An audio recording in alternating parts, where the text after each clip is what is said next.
Hey guys, this is Jacolia of Jacolia Gems. Thank you for once again coming back to view my channel. For those of you that happen to be here for the first time, I definitely hope that you hear something on today that will persuade you to stay. For those of you that happen to be returning, welcome back home, family. So I know it's always some time, but y'all, thank you for bearing with me. With that being said, we're just going to jump straight into today's video while I have just a little bit of energy. So I'm going to try to pump some of these out throughout the weekend. I'm going to try my hardest, okay? We are going to talk about the Edomite that I met a couple of weekends ago here in Chicago. And she was about my complexion. I was in the gas station on my way to the this West African event here, and I'm just in the gas station literally, and she walked up to me and she was just like started complimenting me. You know, I spoke back, thanked her, I smiled. Then I noticed the accent and I was like, oh, where you from? And she said Africa, and I was like, well, what part, what tribe? And she was like, she was hesitant because, you know, a lot of people are not learned on Africa and the different countries, different languages, different people groups, and I still do not know.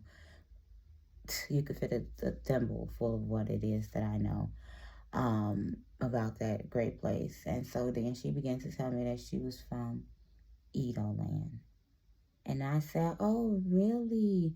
One of my sisters live in Igbo land. And she was like, yeah, the Igbo and the Edo live very close to each other. I said, so do you identify with Esau being your predecessor? And she looked at me and she was like, oh, if you take it that way, yeah. But you know, everyone in Edo land, well, most people believe in their own. And then at the same time, we said Orisha. And then she began to talk about Madre. So I want to begin to tell you guys about Edo of Nigeria, and even their relations to the Yoruba. And we have talked before, guys, about the Yoruba having some conglomerates of Canaanite among them, but also having a large factor of the sons of Ephraim amongst them. We know that those people groups are called the strange people by Native Africans, the Yoruba. These would be the Northern Kingdom, who actually have an oral tradition of fleeing from the Spanish Inquisition back into West Africa. Hold on to that Hebrew nugget as I continue to talk. It's very important to remember that the Yoruba identify as Sephardic Jews who fled from the Spanish Inquisition back into Africa. We already know that there are multiple occasions in the Bible where an Israelite would flee into Egypt, into Africa, in order to blend in from their captives. Let's begin to continue. So when you begin to look at the Edo, they are also related to the Idomas. The Edo is EDO, the Idoma is IDO, IDOMA, and the Igala, IGALA. And I talked about them before, but I just love meeting people who are from where I talk about to begin to say, yeah, how did you know that? Because she was pleasantly surprised, and she even began to say that she is a prophet and her parents are apostles. So I began to share with her my background and things of that nature. And it was just very confirming to meet an Edomite who looked like me. But that's not alarming because I have Choctaw Native American ancestry. And we're going to see how all of these people are Afro-Arab. So when you begin to look into Edo land in Benin, where a lot of these people are, the word Benin, Benin, comes from the Portuguese word It is Portuguese, B-I-N-I.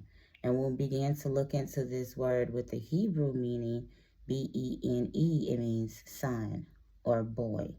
And so Edo, Benin. Edo means red. Edom means red. So this literally is red son or red boy. When we begin to look into the biblical narrative, we see that Esau was named Edom, meaning red, for the portage, for the lentil that it is that he began to eat in exchange for his birthright. Now, he was also born ruddy. Now, whether you want to say that it looks like a red bone, like Aubrey, like a French Montana, or if he looks like a red bone as far as someone that would look like, who's a red celebrity that I could mention? I don't know. No one is coming to me, but someone, if you just look up a ruddy Saudi Arabian, those are Edomites. Very red, very complected, very pigmented in their complexion. So it could be a couple of different things. Even when you hear us, when we talk about different type of red people, it goes from your Creole looking people to your deep burnt caramel looking people. And so he's also known to be very hairy all over. When you begin to look at this description, it should lead you to the Edo of Japan. Now, the Edo of Japan and the Edo of Nigeria all have the same story as Esau of the Bible. It's very important to know that Yod-Heh-Wav-Heh is said to have come from Teman. Teman is in the Arabian desert. So for the people who are gun-ho on saying that Esau is the white man, I'm going to break down how they began to get to that doctrine and mess it all up. When we begin to look at the Edo of Japan, they are red, very hairy. They look very related to some of the Native American tribes, and this is because they are. Very important to know that wherever you saw some Israelites, you were going to see some Edomites. Yod-Heh-Wav-Heh came from Teman. He was known to be the power of the Edomites and the Midianites before he was known to even be the power of the Israelites. The Edomites also worshiped this god by the name of Kos, K-O-S, and he was mentioned and venerated, and you see this all throughout Egyptian and Near Eastern iconography. And it's very similar to the way that the Edomites worshipped him and the way that the Israelites worshipped Yahweh. We also need to pay attention to the fact that Yod-Heh-Wav-Heh is the power of the Hebrews, not just the Israelites. This is something that's very important to know.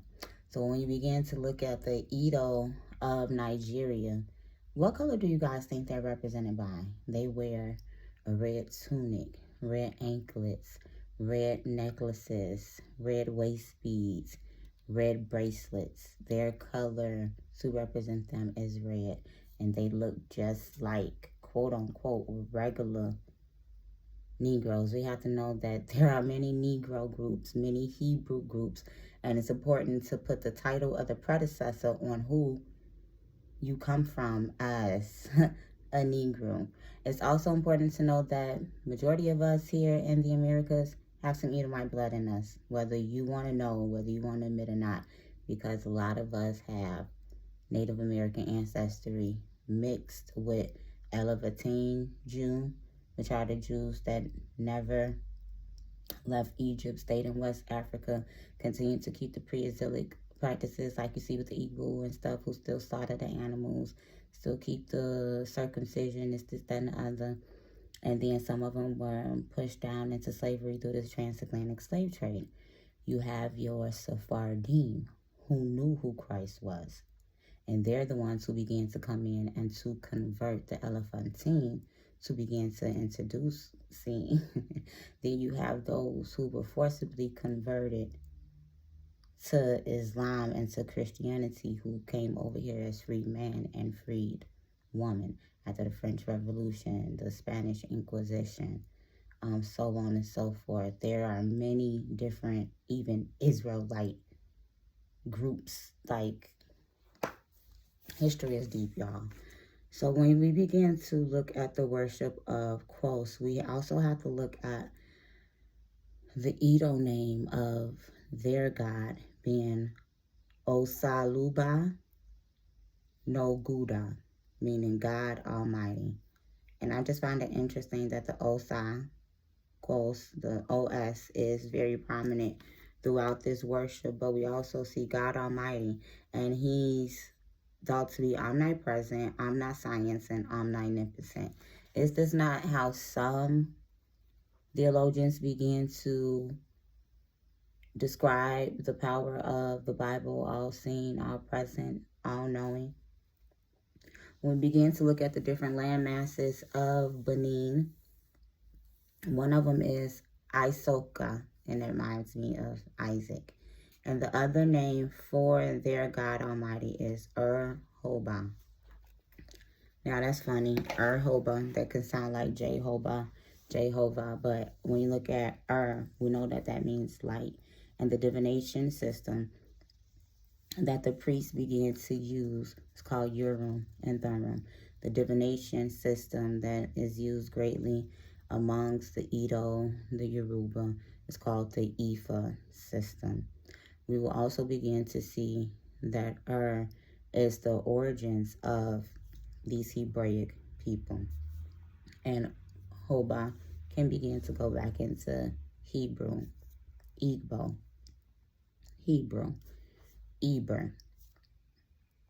And so these are things that's very important to just begin to line up who these people groups are today.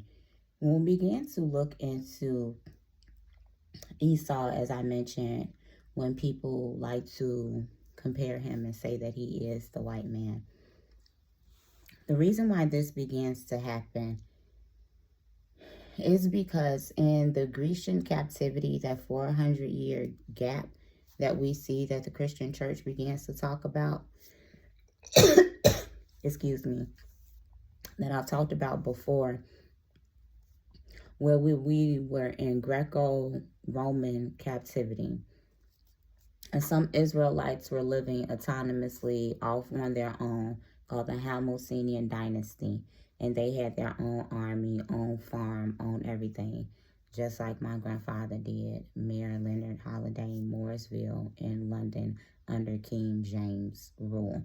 Just like we see with Goshen, or a virus, as Manetho and Josephus called it, when we were under the rule of the Egyptians.